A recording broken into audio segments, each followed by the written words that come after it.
5, 100 jours de prière, sabbat 5 février 2022. Une nouvelle création. Lisons 2 Corinthiens 5, verset 17. Si quelqu'un est en Christ, il est nouvelle créature. Les choses anciennes sont passées, voici toutes choses sont devenues nouvelles. Grâce à la puissance que Jésus donne, nous pouvons être plus que vainqueurs. Mais nous ne pouvons pas fabriquer cette puissance. Ce n'est que par l'Esprit de Dieu que nous pouvons la recevoir. Nous avons besoin d'une compréhension profonde de la nature du Christ et du mystère de son amour qui dépasse toute intelligence. Nous devons vivre sous les rayons chauds et vivifiants du soleil de justice. Seule sa compassion aimante, sa grâce divine et sa toute-puissance peuvent nous permettre d'échapper à l'ennemi implacable et de maîtriser l'opposition du cœur humain. Qu'est-ce qui fait notre force? La foi du Seigneur. Laissons l'amour attendrissant du Christ remplir notre cœur et nous deviendrons doux et soumis, préparés à recevoir la puissance qu'il nous réserve. Remercions Dieu chaque jour pour les bénédictions qui sont les nôtres. Si l'homme veut s'humilier devant Dieu, comprenant combien il lui est inopportun d'entretenir un sentiment de suffisance, constatant son incapacité absolue de faire le travail nécessaire à la purification de son âme, rejetant,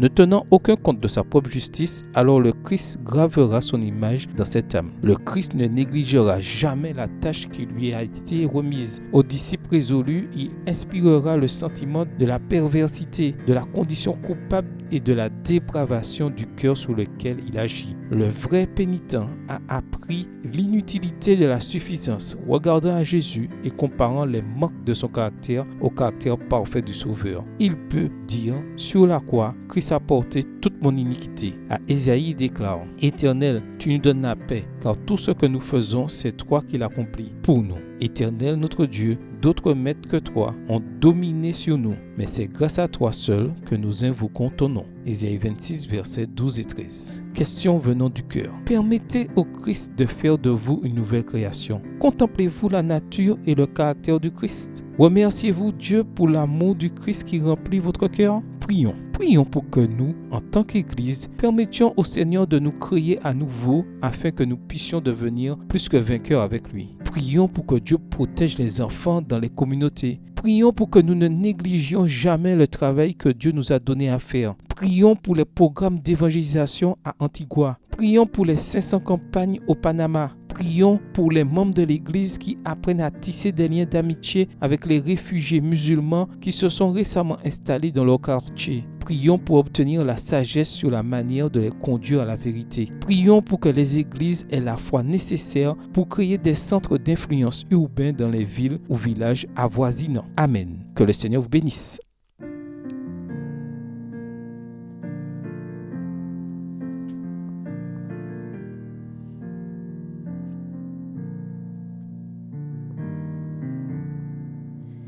Toi la source de bénédiction, que mon cœur chante ta grâce. Sans cela, c'est ta compassion nous pousse à chanter ta gloire. Apprends-moi toujours t'adorer, que je célèbre ta bonté, tandis que j'attends ton retour, plein de joie, rempli d'amour.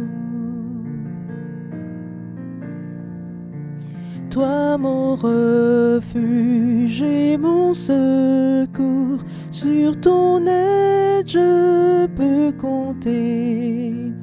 Et j'espère sans aucun détour vivre un jour l'éternité.